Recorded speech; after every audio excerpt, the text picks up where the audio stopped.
Hello everyone, welcome to this tutorial. इससे पहले वाली क्लास में हमने सीड की बात की थी। तो जो यूनिट 4 हमने स्टार्ट करी थी उसमें मैंने यूँ बताया था कि सीड स्ट्रक्चर कैसे होती है। तो जो फर्स्ट मैंने क्लास ली थी इस यूनिट की सीड पे, तो वो सीड क्या था, डाइकोट सीड था। तो मैंने डाइकोट सीड की एक्सटर्नल और इंटरनल स्ट्रक्चर के बारे में आपको बताया था। तो इससे जस्ट पहले वाली या प्रीवियस क्लास में हमने डाइकोट सीड के एक्सटर्नल और इंटरनल स्ट्रक्चर पढ़ ली थी। आज हम पढ़ेंगे मोनोकोट सीड को।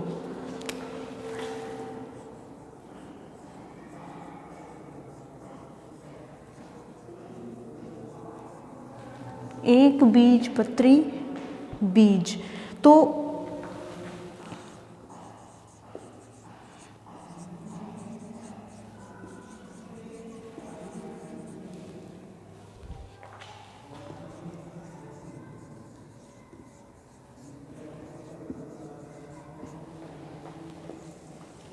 तो हम मोनोकोट सीड की आउटर स्ट्रक्चर या एक्सटर्नल स्ट्रक्चर की आज स्टडी करेंगे। तो मैंने आपको कल वाली क्लास में बताया था कि सीड, हम एक बेसिक एग्जांपल लेते हैं किसी भी स्ट्रक्चर को बताने के लिए। जैसे कि मैं अगर सीड बता रही हूँ आपको, तो मैं सीड में जैसे कि मोनोकोट और डाइकोट सीड होते हैं एंजियोस्पर्म में, मैं तो दोनों के एग्जांपल लेके मैं आपको ये बताऊंगी कि मोस्टली जो मोनोकोट्स होते हैं उनमें ये स्ट्रक्चर पाई जाती है और डाइकोट्स में ये स्ट्रक्चर पाई जाती है। फिर वो एक पर्टिकुलर एग्जांपल लेके हम उसको बता सकते हैं ताकि हमें आइडिया रहता है कि मोनोकोट सीड की स्ट्रक्चर में ये स्ट्रक्चर्स पाई जाती है और डाइकोट सीड की स्ट्रक्चर में ये स्ट्रक्चर पाई जाती है। ये ज़रूरी नहीं है कि जो स्ट्रक्चर इस मोनोकोट में पाई जा रही है वो स्ट्रक्चर दूसरे मोनोकोट में नहीं पाई जा रही हो या दूसरे बीज में नहीं पाई जा रही हो। तो ये एक आइडल स्ट्रक्चर होती है जो मोस्टली मोनोकोट्स और डाइकोट्स में देखने को मिलती है। तो आज मैं पढ़ाऊंगी आपको मोनोकोट सीड की स्ट्रक्चर। तो जो मोनोकोट सीड होता है, मैं यहाँ पे ले रही हूँ वीट गेहूँ। तो गेहूँ में मैं आपको मोनोकोट सीड की कंप्लीट स्ट्रक्चर पढ़ाऊंगी। तो जो गेहूँ का बीज होता है तो ये होता है अविस्फुटनशील फ्रूट।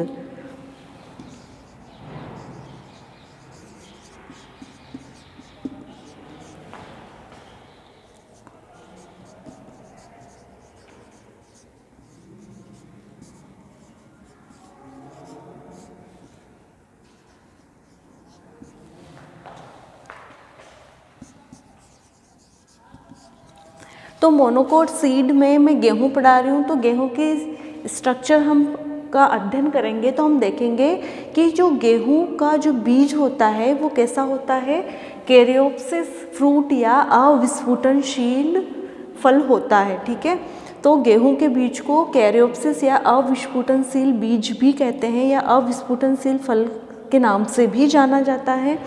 और ये कैसा होता है स्ट्रक्चर में, ओव्यूलर या अंडाकार। ये स्ट्रक्चर में अंडाकार होता है, लाइट ब्राउन कलर का होता है। ठीक है, तो ये चीज़ें ध्यान रखना कि गेहूं का जो सीड होता है वो अविस्फुटनशील कैरियोप्सिस होता है या अविस्फुटनशील फल होता है। और अविस्फुटनशील मीन्स जो आसानी से फटता नहीं है। ठीक है, ये चीज़ ध्यान रखना। जैसे कि कुछ पॉड्स होती हैं लाइक फलियां वगैरह, तो हम उसको तोड़ते हैं तो वो बाहर निकल जाती है तो वो विस्फुटनशील हो गई और ये इसको आसानी से हम तोड़ नहीं सकते।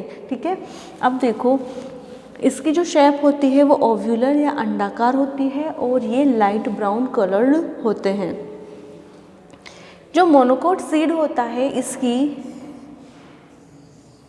वेंटर सरफेस पे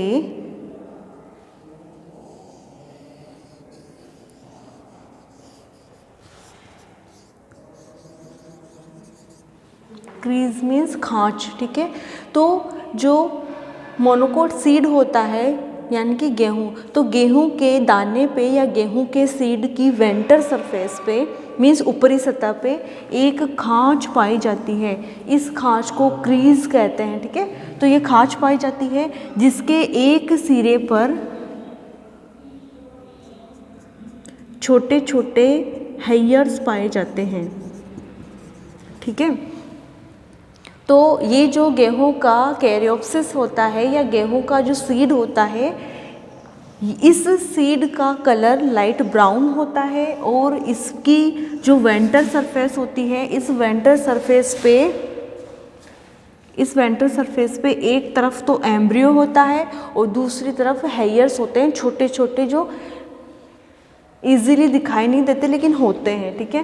तो इस खांच के एक तरफ तो एम्ब्रियो होता है और दूसरी तरफ हेयर्स पाए जाते हैं। अब देखो, जो मोनोकोट की सीड है उसकी स्टडी हम डिफरेंट पार्ट्स में करेंगे।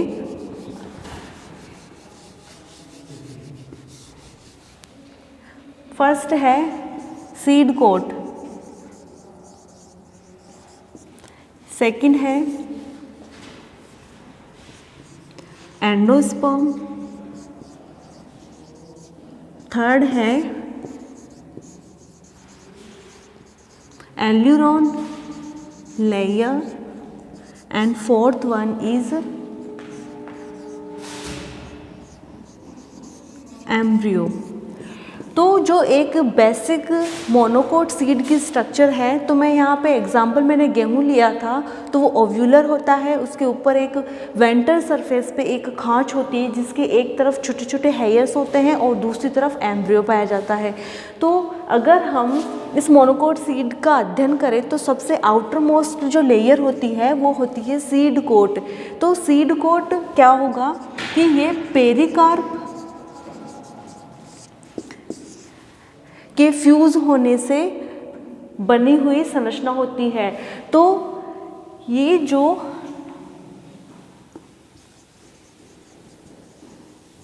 सीड कोट होता है, ये सीड कोट पेरिकार्प से फ्यूज होकर एक हो जाता है, मीन्स ये मर्ज हो जाता है। तो अगर आप सीड कोट की बात करें तो इसमें पेरिकार्प से ही इसका सीड कोट फ्यूज हो जाता है, ठीक है। तो मोनोकोट जो सीड है मीन्स गेहूँ, तो गेहूँ के सीड कोट में क्या होता है कि इसका जो पेरिकार्प होता है वो पेरिकार्प सीड कोट से या पेरिकार्प कोट से फ्यूज होके एक सिंगल संरचना बना लेता है। तो इसका सीड कोट नॉर्मली हम देखेंगे तो इसमें सीड कोट नहीं होता है। वो क्यों नहीं होता है? क्योंकि वो पेरिकार्प से फ्यूज हो जाता है। पेरिकार्प मीन्स ओव्यूल की चारों ओर जो भित्ति होती है, फल भित्ति, जिसे हम पेरिकार्प बोलते हैं। तो ये जो इसका सीड कोट होता है वो फल भित्ति से या पेरिकार्प से फ्यूज हो जाता है और मर्ज होकर सिंगल स्ट्रक्चर बना लेता है।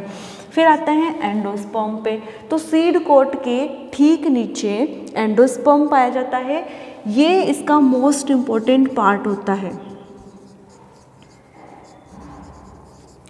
तो अगर आपसे पूछे कि सीड का मोस्ट इम्पोर्टेंट पार्ट क्या होता है, तो मोनोकोट सीड्स में मोस्ट इम्पोर्टेंट पार्ट होता है एंडोस्पर्म। तो ये सबसे महत्वपूर्ण भाग होता है। और इसके अलावा ये जो एंडोस्पर्म होता है ये बीज का अधिकांश भाग बनाते हैं, ठीक है। तो ये बीज का अधिकांश भाग बनाते हैं और इस एंडोस्पर्म में प्रोटीन, स्टार्च और ऑयल पाया जाता है। ये चीज़ ध्यान रखना। ये मोस्ट इम्पोर्टेंट पार्ट क्यों है? मैंने बताया था कि किसी भी प्लांट में एंडोस्पर्म की अगर हम बात कर रहे हैं, चाहे वो सीड से रिगार्डिंग हो, चाहे वो एम्ब्रियो डेवलपमेंट से रिगार्डिंग हो, उसमें अगर एंडोस्पर्म नाम आ जाता है, एंडोस्पर्म का नाम ही होता है भ्रूणपोष। इट मीन्स ये भ्रूण को पोषण प्रदान करने वाला पार्ट होता है। तो ये जो एंडोस्पर्म होता है ये इस सीड का मोस्ट इम्पोर्टेंट पार्ट होता है और ये बीज का अधिकांश भाग बनाता है। लगभग 85% पार्ट जो होता है वो इस एंडोस्पर्म से मिलकर बनी हुई संरचना होती है। इस एंडोस्पर्म में जो न्यूट्रिटिव एलिमेंट्स होते हैं, या मैं यूँ बात करूँ पोषक तत्व होते हैं, वो क्या क्या होते हैं? ये जो एंडोस्पर्म जिससे मिलकर बना हुआ होता है, प्रोटीन, स्टार्च और ऑयल। तो ये क्या करेंगे, ये डेवलपमेंटल एम्ब्रियो को पोषण प्रदान करने का कार्य करते हैं। फिर आ जाते हैं हम एल्यूरोन लेयर पे। हाँ, तो गेहूं के बीज में एल्यूरोन लेयर पाई जाती है। तो मैं एक बेसिक स्ट्रक्चर बता रही हूँ यहाँ पे कि मोनोकोट सीड में क्या क्या जोन्स या रीजन्स या क्षेत्र पाए जाते हैं। तो ये जो एल्यूरोन लेयर होती है ये एंडोस्पर्म के चारों ओर पाई जाने वाली लेयर होती है। तो इम्पोर्टेंट थिंग, अगर आपको कोई लोकेशन पूछे कि एल्यूरोन लेयर मोनोकोट सीड में कहाँ पाई जाती है, तो ये एंडोस्पर्म के चारों ओर पाई जाने वाली संरचना होती है या लेयर होती है। ये एक परतीय होती है।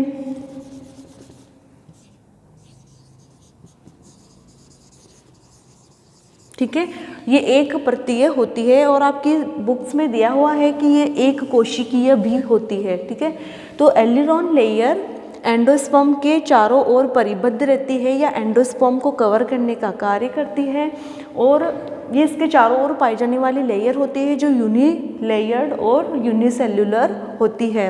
इसमें प्रोटीन और एंजाइम्स पाए जाते हैं। ठीक है, तो ये चीज़ ध्यान रखना कि एंडोस्पर्म में क्या क्या पाए जाएंगे, प्रोटीन, स्टार्च एंड ऑयल्स पाए जाते हैं, और जो एल्यूरोन लेयर होती है इसमें प्रोटीन और एंजाइम्स पाए जाते हैं।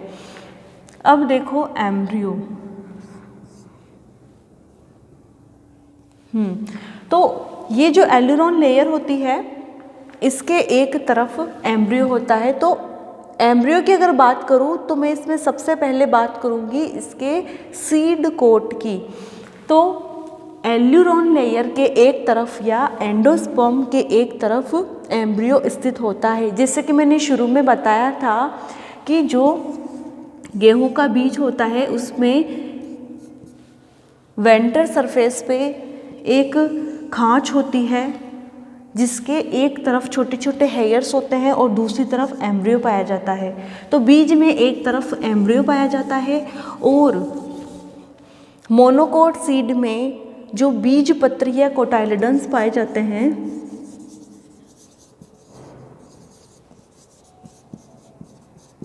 ये इसकी नंबर एक ही होते हैं। मोनोकोट को मोनोकोट क्यों बोलते हैं, क्योंकि इसमें एक ही बीज पत्र या एक ही कोटाइलिडन्स पाए जाते हैं, इसलिए इसे मोनोकोट कहते हैं। तो जो मोनोकोट सीड होता है, तो ये जो गेहूं की बात कर रहे हैं या वीट की बात कर रहे हैं, तो इसमें एक ही बीज पत्र पाया जाता है जिसको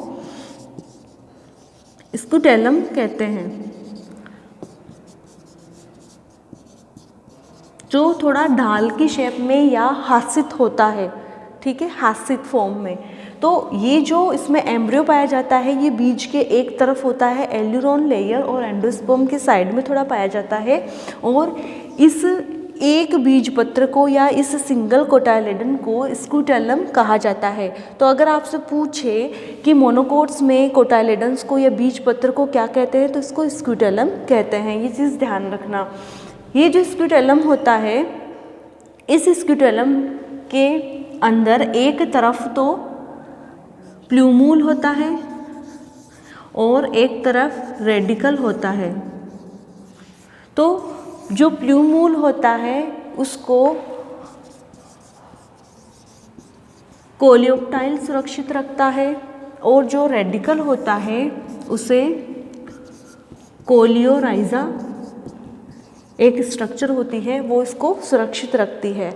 तो ये जो स्कूटेलम होता है, इस स्कूटेलम में नीचे की तरफ एक तरफ एम्ब्रियो पाया जाता है, जिसमें ये जो एम्ब्रियो है वो किस किस से मिली हुई संरचना होती है, प्लूमूल और रेडिकल से। मैंने कल वाली क्लास में बताया था कि प्लूमूल शूट का फॉर्मेशन करेगा और रेडिकल रूट का फॉर्मेशन करेगा। ठीक है, तो ये चीज़ ध्यान रखना। जो प्लूमूल स्ट्रक्चर होती है ये कोलियोप्टाइल से सुरक्षित होता है, और जो रेडिकल होता है, जो रूट का फॉर्मेशन करने वाली स्ट्रक्चर होती है जिसे हम रेडिकल कहते हैं, ये रेडिकल कोलियोराइजा द्वारा संरक्षित या सुरक्षित होती है। अब मैं इसकी बेसिक स्ट्रक्चर बताती हूँ।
तो मैंने एक प्राइमरी स्ट्रक्चर बताई थी इसमें कि जो मोनोकोट सीड होता है वो ओव्यूलर, क्योंकि मैंने यहाँ पे गेहूँ लिया है तो ये लाइट ब्राउन कलर की ओव्यूलर या अंडाकार संरचना होती है। इसकी वेंट्रल सरफेस पे एक खांच होती है जिसके एक तरफ हेयर्स पाए जाते हैं और दूसरी तरफ एम्ब्रियो पाया जाता है। और इसमें जो एंडोस्पर्म होता है वो एल्यूरोन लेयर से घिरी हुई संरचना होती है। जो एल्यूरोन लेयर होती है वो क्या होती है, इसमें एक परतीय होती है और जिसमें प्रोटीन व एंजाइम्स पाए जाते हैं, ये एल्यूरोन लेयर। और ये इससे आवृत जो अंदर की संरचना होती है जिसको एल्यूरोन ने घेरा हुआ है, ये संरचना स्टार्च होती है। जैसे कि मैंने बताया कि स्टार्च में प्रोटीन, ऑयल और स्टार्च पाया जाता है। तो इस एंडोस्पर्म में स्टार्च, ऑयल और प्रोटीन पाया जा रहा है, आप देख सकते हैं। उसके अलावा ये बीज का 85% या मोस्ट ऑफ द पार्ट का फॉर्मेशन करते हैं। इस तरह से आपकी कंप्लीट मोनोकोट सीड की एक्सटर्नल स्ट्रक्चर या आउटर स्ट्रक्चर खत्म होती है। नेक्स्ट क्लास में मैं इंटरनल स्ट्रक्चर पढ़ाऊंगी। Thank you.